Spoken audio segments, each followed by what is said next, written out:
So welcome back to another video guys. অনেকদিন পরে আমার ভিডিও স্টার্টিং হয়েছে এবং আই প্রমিস যে এখন থেকে খুবই রেগুলার হওয়ার ট্রাই করবো অ্যান্ড প্রত্যেক দিন আপনাদের জন্য ইন্টারেস্টিং ভিডিও নিয়ে আসার ট্রাই করবো। সো প্রথম যে বিষয়টা নিয়ে কথা বলা ইম্পর্টেন্ট সেটা হচ্ছে ভাই কি হয়েছে আজকে। ওয়েল, অনেকে জানেন না, আমিও জানতাম না।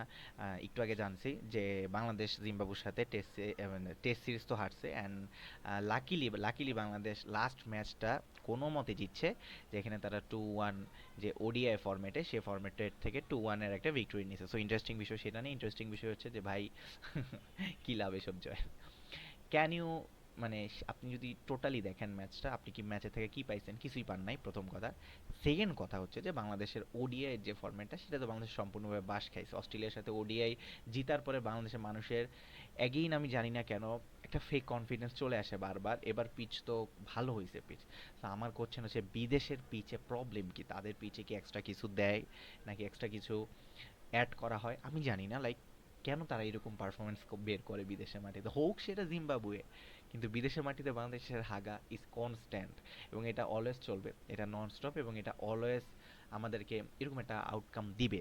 সো আমরা যদি দেখি সে জায়গা থেকে বাংলাদেশ যে আজকের যে ম্যাচটা ওডিআই, আই হোপ আপনারা কেউ দেখেন নাই। যারা দেখছেন তাদেরকে আমি কি বলবো, তাদেরকে বলার আমার কোনো ভাষা নেই, কিন্তু যারা দেখেন নাই তাদের জন্য অনেক অনেক শুভকামনা, কারণ বাংলাদেশ আজকের ম্যাচটা জিতছে অ্যান্ড 2-1 জিম্বাবুয়ে সিরিজটা জিতছে। তারা টেস্টও খেলছে, একটা টেস্ট, এবং সেটা জিতছে। সো পুরাটা সিরিজ যে দুইটা সিরিজ হয়েছে এটা আউটক্লাস করে দিয়েছে, বাংলাদেশের জুতার বাড়ি মারছে, লাথি মারছে।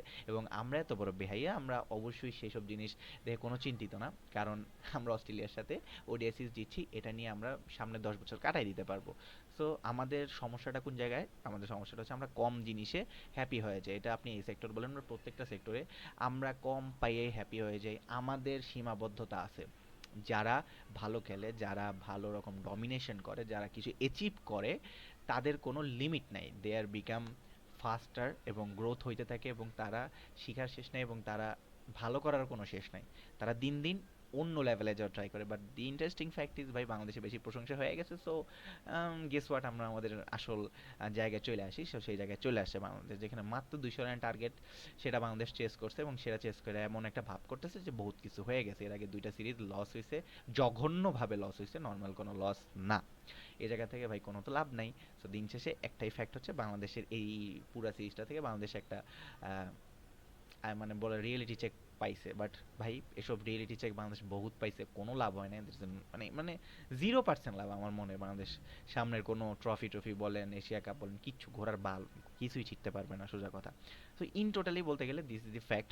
অ্যান্ড আমি জানি প্লেয়াররা কেন খারাপ খেলতেছে, কারণ তারা বিশ্বকাপ দেখতেছে। দে আর ভেরি বিজি উইথ বিশ্বকাপে কে আর্জেন্টিনা কীভাবে মারতেছে, ফ্রান্স কেমন খেলতেছে, তারা খুবই বিজি।